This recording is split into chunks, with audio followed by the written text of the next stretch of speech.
Bonjour à tous, Parlons d'Europe, animé par la Maison de l'Europe de Tours Centre-Val de Loire, centre d'information Europe Direct. Aujourd'hui, je reçois Isabelle Coutinho-Rodrigues, enseignante dans l'établissement Coelho e Castro à Fies, au Portugal, un établissement scolaire portugais, partenaire du projet Danse et Culture Chemin vers la réussite. Nous parlerons de la seconde année, donc année vraiment d'expérimentation concrète auprès des élèves, de ce projet qui est porté par l'association ANABA, donc association de l'UI, et cofinancé par le programme européen Erasmus+, éducation et formation. Pour rappel, ce projet vise à lutter contre le décrochage scolaire en introduisant donc des pratiques culturelles dans les enseignements de base. Alors, bonjour Isabelle. Bonjour Astrid. Merci d'être avec nous aujourd'hui. Alors Isabelle, est-ce que vous pourriez nous rappeler, dans un premier temps, le contexte géographique et socio-culturel de votre établissement scolaire, s'il vous plaît ? Bon, je suis enseignante dans une petite école qui a beaucoup de degrés de classe, dès la CP jusqu'à la terminale. C'est une petite ville qui il est auprès d'un grand centre, mais il y a beaucoup de difficultés économiques. On a beaucoup de parents qui sont au chômage, alors on a beaucoup de difficultés économiques, de travail, et on a beaucoup d'élèves qui ont été abandonnés par ses parents à cause de l'immigration ou à cause de problèmes familiaux. Alors c'est une petite ville, elle est charmante, mais on a beaucoup de problèmes sociaux et économiques. C'est à côté d'une grande ville qui s'appelle Santa Maria da Feira, qui n'a pas d'autant de problèmes. Elle a beaucoup d'industries, mais on n'a pas beaucoup de travail. C'est quand même une petite ville avec beaucoup de difficultés. Et vous vous situez où par rapport au pays, nord, sud, centre ? Nord. On est au nord. On est un petit peu au sud, à environ 30 km de Porto. Mais on appartient déjà à la région de Aveiro. C'est un district différent de Porto. On est près du littoral, on est près de la mer, mais on a des difficultés comme un petit village, une petite ville de l'intérieur. Alors, comment avez-vous travaillé pour réaliser le conte dansé du projet dans votre établissement et avec les élèves ? Bon, en premier, j'ai organisé une équipe pédagogique. J'ai invité mes collègues à participer au projet. Ils ont tous dit oui. Ils ont trouvé le projet beaucoup intéressant. Mes élèves, au début, ils étaient un petit peu méfiants de ce qui allait arriver. Mais après, ils ont vraiment aimé le projet. Et ils ont investi beaucoup de leur temps, et les parents aussi, pour réussir à faire le projet, à faire le conte dansé qui était déterminé par le projet. Ça a été un travail beaucoup intéressant. Mes collègues, ils ont vraiment aimé parce que maintenant, la politique éducationnelle au Portugal a changé. Ils demandent que les écoles soient plus dynamiques, plus pratiques et qu'ils prennent des projets dans ce genre de celui de l'association ANABA pour tourner les classes plus intéressantes et pour arriver à, que les élèves apprennent d'une façon plus facile les savoirs fondamentaux qu'on a définis par notre ministère de l'Éducation. Qui sont les savoirs fondamentaux, donc qui sont définis par votre ministère ? De l'Éducation, exactement. Mais quels sont-ils exactement ? Comme ça, par cœur, c'est un petit peu difficile, mais par exemple... Le portugais, je suppose ? Portugais, c'est difficile quand même. Ils sont beaucoup, ils ont changé cette année et même on les a par discipline, si tu veux. On a maintenant des compétences, si tu veux, universales. Et après, tu as ceux qui sont un petit peu plus... les compétences universelles, c'est pour tous les élèves. Et après, maintenant, tu as des compétences un petit peu plus sélectives, c'est pour des élèves qui ont des difficultés. Voilà. Tu sais, maintenant, ça a tout changé cette année, alors c'est un petit peu encore nouveau. Je les sais pas de corps, par cœur. C'est pas grave, ne vous en faites pas, c'est pas grave. Ça a beaucoup changé cette année. Cette année, on a commencé avec l'éducation et éducation inclusive. C'est complètement nouveau. Et alors, on est en train de commencer à s'habituer, tu sais, aux nouvelles pratiques pédagogiques que le ministère il nous a envoyées. D'accord. C'est un petit peu difficile. Merci. Nous vous reprendrons après la virgule.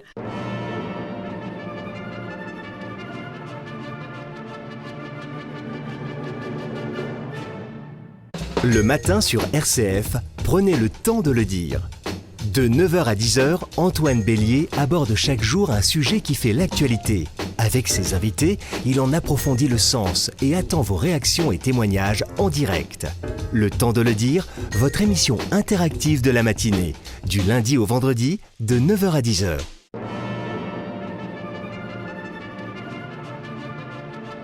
Parlons d'Europe sur RCF. Vous écoutez Parlons d'Europe, émission animée par la Maison de l'Europe de Tours Centre-Val de Loire, centre d'information Europe Direct. Aujourd'hui, je rencontre Isabelle Coutinho-Rodrigues, enseignante dans l'établissement Coelho e Castro à FIAS au Portugal, qui est donc partenaire du projet Danse et Culture Chemin vers la réussite, porté par l'association ANABA et cofinancé par le programme européen Erasmus+, éducation et formation. Alors, nous avons vu dans un premier temps donc, où se situait FIAS et la situation socioculturelle de la ville et de l'établissement scolaire. Nous avons vu aussi comment vous aviez travaillé avec les élèves et l'établissement. Quelle a été la production de votre établissement donc, dans ce projet ? Bon, les élèves, ils ont choisi le thème de l'histoire de Portugal. Ils ont travaillé le conte en racontant une histoire de frères qui trouvaient un livre qui s'appelait Portugalices. Et pendant qu'ils découvraient le livre, on avait des personnages qui sortaient du livre. C'est les personnages que les élèves ont choisis, des personnages de l'histoire portugaise, dès les premiers âges du Portugal jusqu'à maintenant, jusqu'à l'actualité. On a même une personnage que c'est Cristiano Ronaldo, le joueur de foot, parce que les élèves, ils aiment ça. Bon, ils ont choisi les personnages, alors ils ont développé tout le conte autour des personnages qu'ils ont choisis, et après ils ont adapté le conte au théâtre, avec l'aide des professeurs de portugais, des professeurs de théâtre, et même de la professeure de danse. Ils ont fait des chorégraphies pour le conte dansé parce qu'il fallait qu'ils aient une chorégraphie. Ils ont utilisé de la musique portugaise pour faire les moments de danse. Et après, on a présenté notre spectacle avec 2 autres projets qu'on avait à l'école. On a fait un événement culturel, si vous voulez, dans la ville, dans les rues. Alors, on a choisi quelques locaux qu'on a trouvé qu'ils étaient un petit peu sympathiques, qu'ils étaient agréables.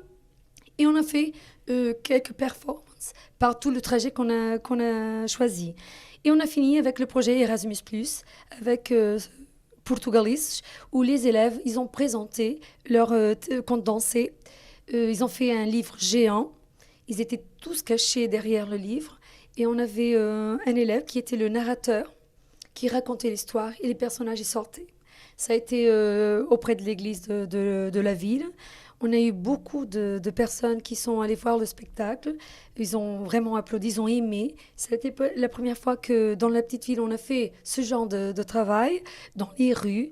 Et ça a eu une exception vraiment merveilleuse.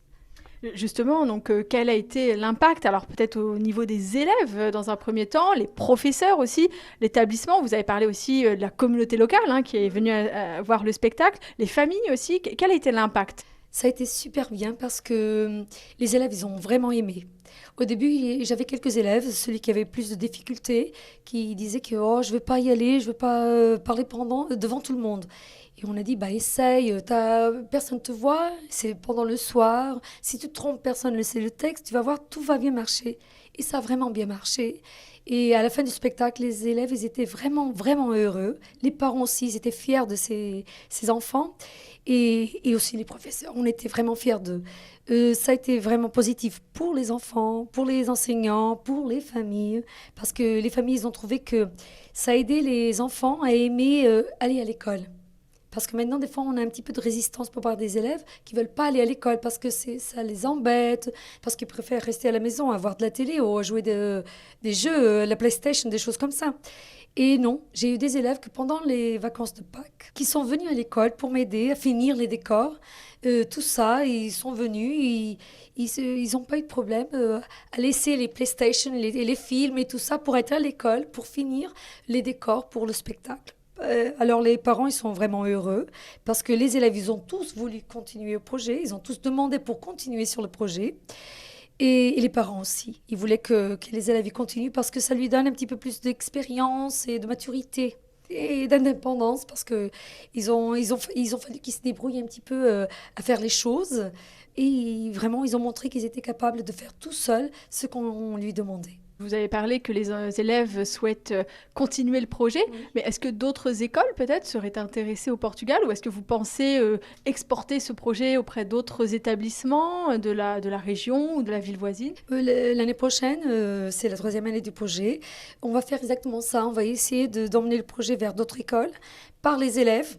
On va essayer que les élèves ils expliquent aux collègues d'autres écoles comment ça se passe, le projet, comment ça marche, s'ils ont aimé, s'ils n'ont pas aimé, et s'ils n'ont pas aimé, qu'ils expliquent qu'est-ce qui n'a pas marché aussi bien.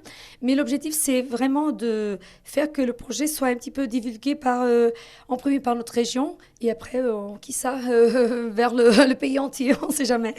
Espérons. Donc globalement, estimez-vous que ce projet fut une réussite pour vos élèves? Oui, sans doute que oui. Les élèves, ils ont vraiment aimé et on a vu que les élèves avec plus de difficultés, à la fin, ils étaient vraiment fiers.